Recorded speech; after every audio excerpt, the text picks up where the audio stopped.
Hello movie nerds, and welcome back to Cinematic Sarcastic, podcast that talks all things movies and television. I'm Natalie, and I'm your host. Before we launch into today's episode, I wanted to just give a little update about the podcast.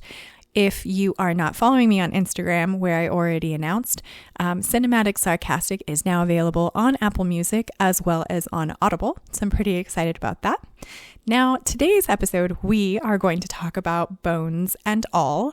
This is a new romance drama film that came out this year, and I have some thoughts, as you guys know I would. Now, Bones and All is based on a novel of the same name. I don't think that it is copied page for page, and I know for a fact the agenda of the film and the agenda of the novel are not the same. They don't bridge the gap in the same way. So Bones and All, I was really excited about when the trailer hit because I feel like the concept of this film was one that we haven't seen in like a romance type connotation. Usually when we are talking about subject matter that is similar to Bones and All, it is a horror, it is a thriller, it is something that is more in that genre. So for those of you who are not aware, Bones and All is basically following this teenage girl named Maureen. She is played by Taylor Russell, and she is genetically a cannibal. So it is something that she cannot stop herself from doing. She just has an urge from birth to eat other people. Now, we do find out that this is genetic because you do find out in the film that her mother had it. I think at some point they also do say that her grandfather is as well. The whole movie sort of follows her journey. There are a few things about this that I did enjoy. I think that Taylor Russell did a really great job as the lead actress in this. I also think Timothée Chalamet, who plays, the love interest opposite her, his character's name is Lee. He obviously does a really great job. I think Timothée Chalamet is just a pretty decent actor in general. But there are some things about this movie that I question or have questions about, or I'm not quite sure that the people in charge of like the adaptation of this movie from the novel fully thought out a lot of the stuff that they wanted to put in it. I think if you are the type of moviegoer who is capable of watching a movie without thinking about it too much, then Bones and All is probably going to be a fairly decent movie to watch. I think it can be a little slow at times, but overall, it's pretty well done. The script is fairly okay. It's not terrible. I think if you look at a lot of the reviews that are out online now, you will see a pretty even mix of like 5-star reviews and like 1-star reviews. And if I was rating it, out of 5 stars, I would probably put it somewhere in the middle. The acting is pretty decent. The cinematography is great. The way that they film it is good. I think the script is okay. It could be improved, but it's all right. However, I think that there are a couple of things about this film just in general that left me kind of not understanding exactly what they were trying to do here. And one of the biggest things would be the agenda of what the film is kind of representing.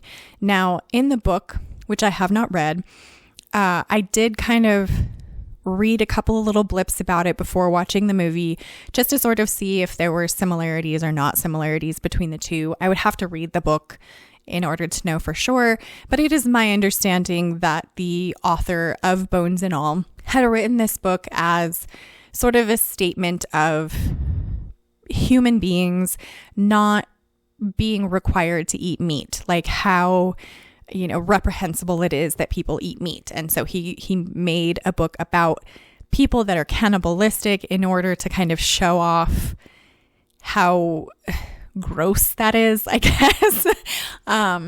However, in the film, I believe what they are going for, and I could be wrong here, but I believe what they are going for is having the cannibalistic characters be sort of the outskirts of society or marginalized groups. And from a couple of little moments in the film, it led me to believe that the showrunners or the movie production, company, whoever it was that made the film, that their intention of who the cannibals would be were either generally homosexual relationships or, marginalized groups like that. There's a lot of sort of subtle sexuality sort of hints that were thrown in throughout that kind of led me to believe, oh, this is the group that they are intending this film to be about. And that is where it got a little bit confusing, for me at least, because when you are talking about cannibals just in general, society has an issue with that because you are murdering someone, you are eating someone, you are, not acting in a way that society feels is morally okay. And on some level, I do understand there are definitely some people out there that view homosexuality in that way. Homophobia is a thing.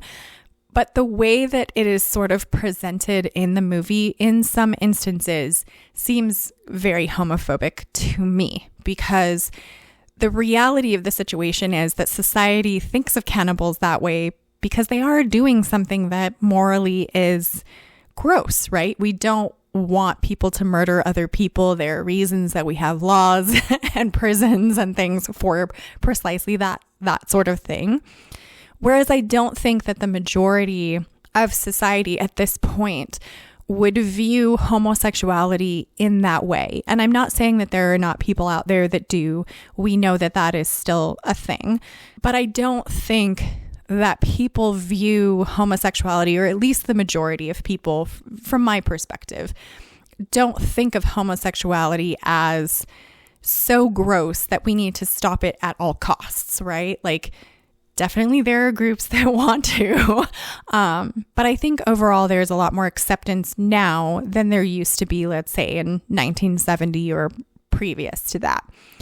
So there are just a few things in the movie that I'm like, I don't quite think that changing the agenda of the book bridged that gap or made as much sense as they felt like it might. But that to me is just one of those things that, again, like I mentioned, if you are capable of watching a movie and not thinking about it too much or overthinking about it too much, which I am very much guilty of because I end up questioning things a lot, then I think it's probably enjoyable.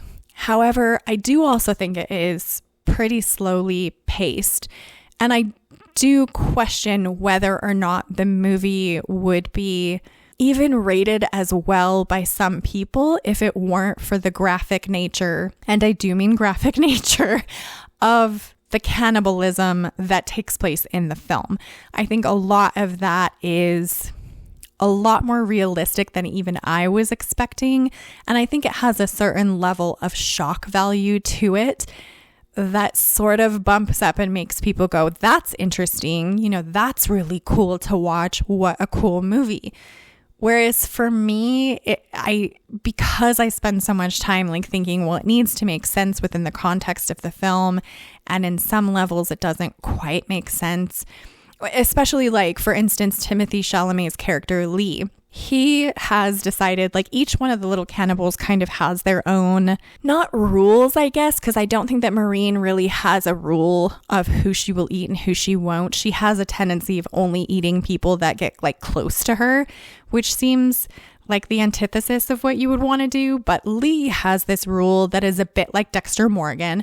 He has decided that really the only people that he will consume are people that he deems to be like evil or, bad people in the world that the world is not going to miss, which I found like in the context of Dexter Morgan, it sort of makes sense, right? Because his dad discovered that he was predispositioned to potentially be a serial killer and therefore trained him to only like kill other killers, so that at least if he had to do it, he was doing some good in the world, good air quotes.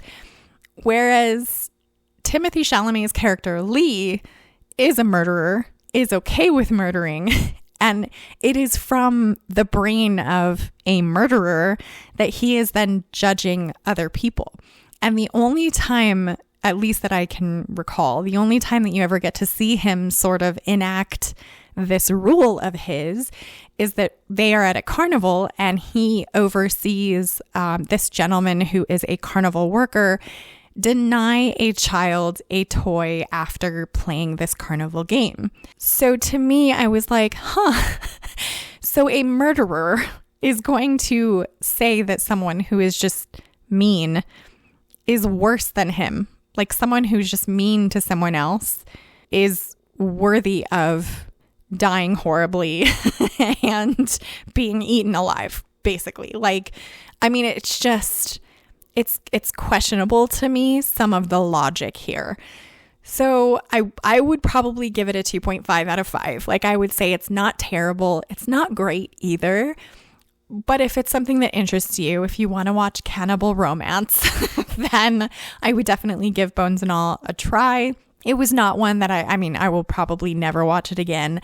I will probably forget that I've watched it in a couple of months just because there's so much stuff going out and there's so much out there to consume. I think that this one just needed a little bit more oomph or a little bit more thought process in the execution of it to have been really great. But overall, not a terrible film, just not one I probably would recommend to a lot of other people to watch. So those are my thoughts on Bones and All. I would love to know your thoughts if you've seen this film.